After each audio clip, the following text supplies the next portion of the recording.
Diagnose हो गया, patient आपके पास आ गया। अब 5 फ्रूट ग्रुप्स हैं। अब ये दूसरा मिसकंसेप्शन कि भाई डायबिटिक पेशेंट है तो ये नहीं खाना, वो नहीं खाना, वो नहीं खाना, ये वाली चीज़ों के अंदर हम अब इस सब चीज़ों को डिस्कस करेंगे कि 5 फूड ग्रुप्स आ गए। Milk and milk products, meat and meat products, fruits, veggies, grains and cereals and fats and oils. ठीक हो गया। सबसे पहले हम डिस्कस करेंगे मिल्क प्रोडक्ट्स। मिल्क के अंदर आपके पास दूध आ जाता है, दही आ जाती है, चीज़ आ जाती है। ठीक है, बहुत सारे जो हमारे पास डायबिटिक पेशेंट्स हैं या नॉर्मल पेशेंट्स को कहते हैं कि भाई शुगर हो गई है। जिस तरह मेरे पास अभी रिसेंटली एक पेशेंट आया, वो उसने पिछले 2 सालों से दूध और दही बंद की हुई थी। फीमेल डायबिटिक पेशेंट थी वो मेरे पास। 2 सालों से ना वो दूध इनटेक ले रही थी, ना उसका ना योगर्ट ना मिल्क, कोई भी डेयरी इनटेक नहीं था उसका। क्यों? क्योंकि उसको किसी ने कहा था कि भाई शुगर बढ़ जाएगी तुम्हारी इससे।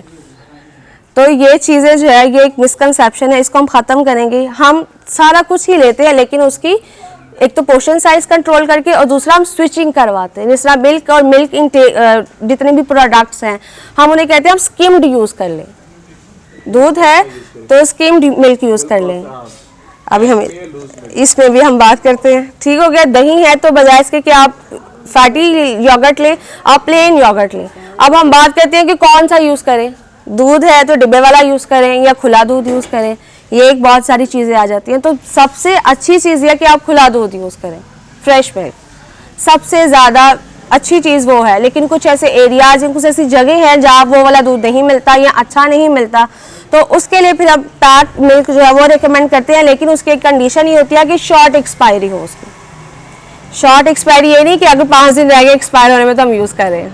ठीक है, शॉर्ट एक्सपायरी का मतलब कि कुछ ऐसे मिल्क प्रोडक्ट्स आते हैं जो जिनकी एक्सपायरी डेट 2 महीने की, 3 महीने की, मैक्सिमम 6 महीने की, इससे ज़्यादा नहीं होती।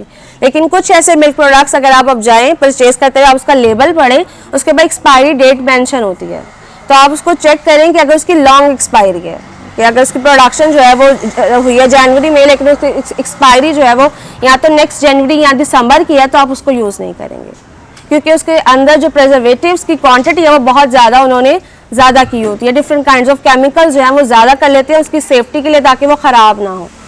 Second, meat and meat products. Meat and meat products में अब सबसे पहले तो ये आ जाता है कि शुगर हो गया तो रेड मीट नहीं लेना, ऐसा नहीं होता।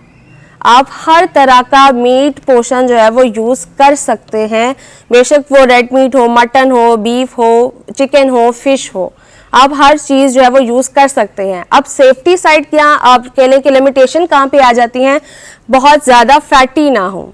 जिस तरह घर में भी अगर बन रहा होता है तो वो बहुत ज़्यादा वाइट पोर्शन उसका चर्बी वगैरह वो ऐड करवा कर, या अगर कबाब वगैरह बनाने हैं तो स्पेसिफिकली वो ऐड करवाई जाती है कि वो अच्छे बनते हैं।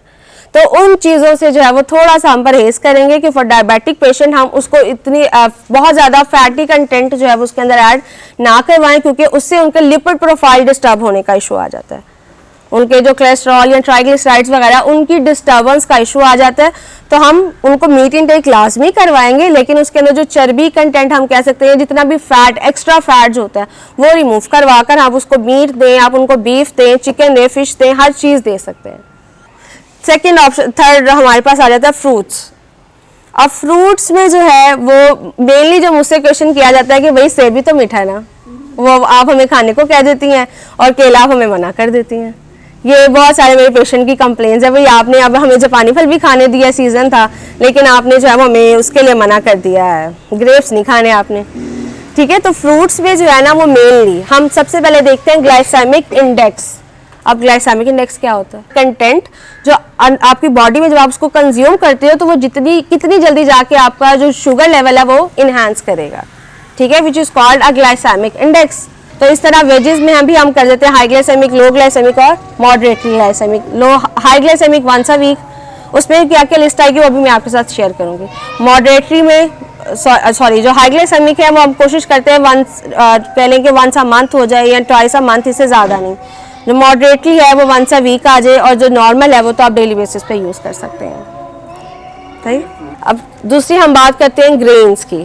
ग्रेन्स एंड सीरियल्स सबसे मेन हमारा पोर्शन। हम दूध छोड़ देते हैं, हम दही छोड़ देते हैं, हम फ्रूट्स छोड़ देते हैं, वेजिस छोड़ देते हैं, लेकिन हम सफ़ेद आटा नहीं छोड़ते।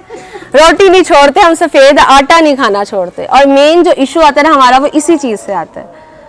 फ्लावर बहुत इंपॉर्टेंट कंटेंट है हमारी डाइट का, या बहुत मेनली आप कह लें कि जो शुगर की क्वांटिटी, आपकी जो डायबिटीज़ है उसका सही होना या डिस्टर्ब होना, मेनली अगर फूड आइटम जो इफ़ेक्ट करती है उसको, वो आपके ग्रेन्स है। तो ग्रेन्स की सिलेक्शन बहुत ज़्यादा ज़रूरी होती है कि आप जो होल व्हीट है, गंदम का आटा जिसे हम कहते हैं, वो यूज़ करें, सबसे सेफ साइड। क्यों? क्योंकि वो गंदम के आटे के अंदर आपके पास हाई फाइबर कंटेंट आ जाता है।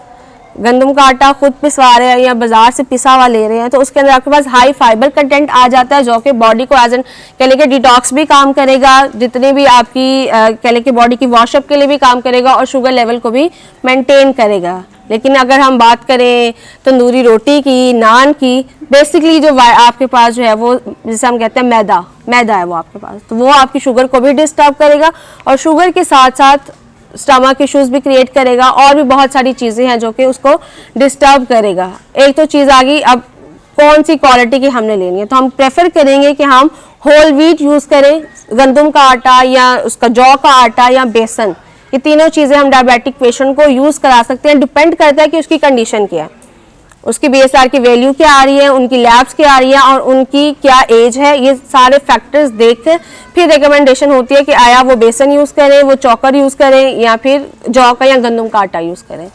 एक चीज़। दूसरी चीज़, पोर्शन साइज।